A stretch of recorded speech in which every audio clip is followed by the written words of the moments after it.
Сәлеметсіздер ме, құрметті оқушылар? 3-ші сыныптың жаратылыстану пәні бойынша бүгінгі өтетін онлайн сабағымыздың тақырыбы дыбыстың қасиеттерін қалай пайдаланады. Осы сабақ арқылы жүзеге асатын оқу мақсаттары: дыбыс қаттылығының дыбыс көзі мен қабылдағыш арасындағы қашықтыққа тәуелділігін түсіндіру, ақпарат көзінің түрлерін анықтау.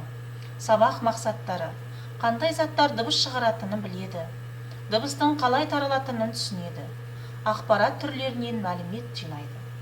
Бағалау критерийлері: дыбыс қаттылығының дыбыс көзі мен қабылдағыш арасындағы қашықтыққа тәуелділігін түсінеді, ақпарат көзінің түрлерін анықтайды. Құрметті оқушылар, жаңа тақырыпты бастамас бұрын мен сіздерге сабақ мақсатына сай видеоматериал көрсетпекшімін. Видеоматериалды мұқият қарап тыңдап, өз тұжырымдарыңызды айтып, пікір білдіріңіздер.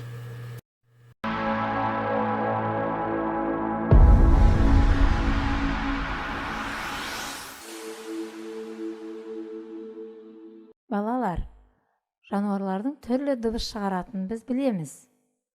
Ендеше тақтадағы суреттерге қарайық. Бұл жануарлар бізге таныс па?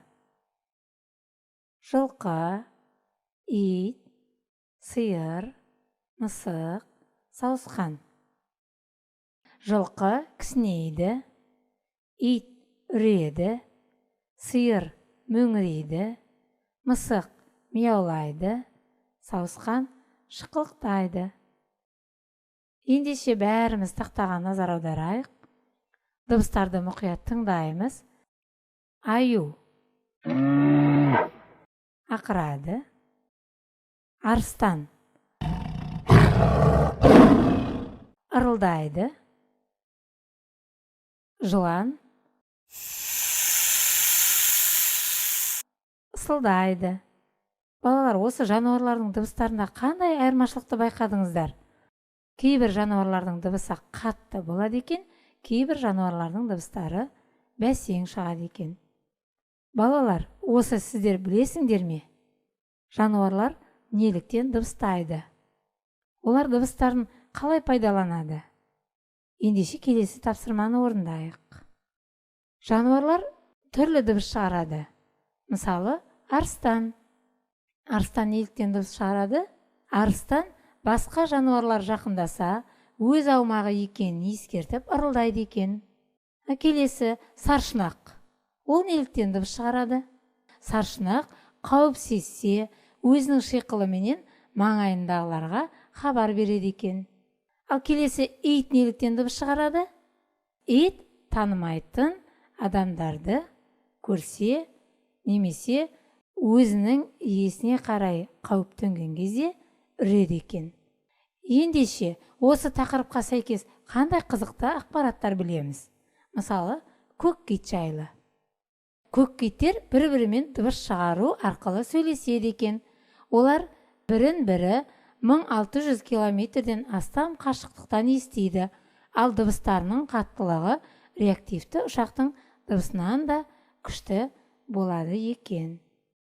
Өте жақсы, жарайсыздар балалар.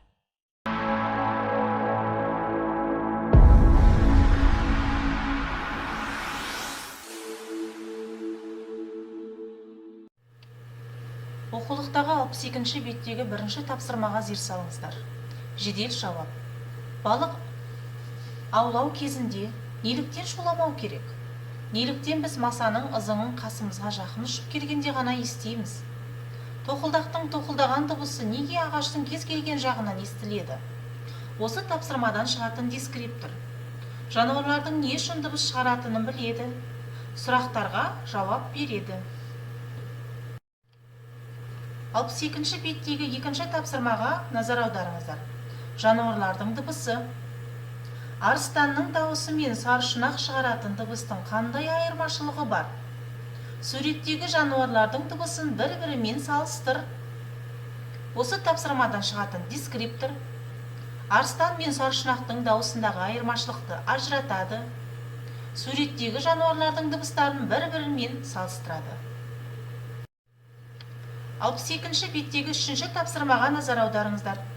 3-ші тапсырма: анықта. Елік Қазақстан даласын мекендейтін өте жүйрік жануар. Неліктен оның құлағы өте үлкен әрі қозғалғыш болады деп ойлайсың? Көптеген жануар мен балық адам ести алмайтын дыбыстарды естиді.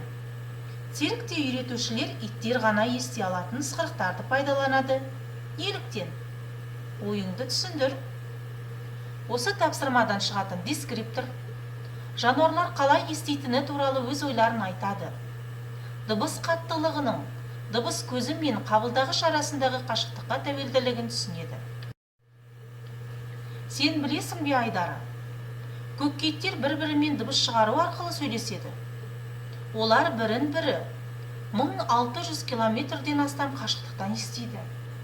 Ал дыбыстарының қаттылығы реактивті ұшақтың дыбысынан да күшті. 63-ші беттегі 4-ші тапсырмаға назар аударыңыздар. 4-ші тапсырма зертте.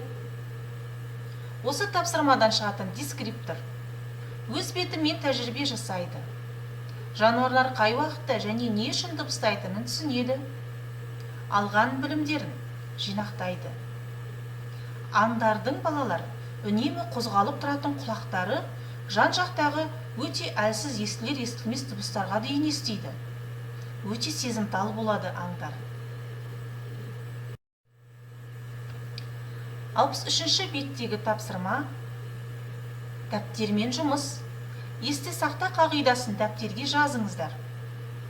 Дыбыстың қаттылығы арақашықтыққа байланысты болады. Төмен дыбыстар жоғары дыбыстарға қарағанда алысқа жақсы жетеді. Осы тапсырмадан шығатын дескриптор оқулықтағы ережені көшіріп жазады, алған білімдерін тиімді қолданады. Құрметті оқушылар, бүгінгі онлайн сабағымыздан алған әсерлеріңізді бөлісіп, кері байланыс жасаңыздар. Үй тапсырма 62-63-ші бет оқу, мазмұндау, қосымша мәлімет іздеу. Назарларыңызға рахмет, сау болыңыздар.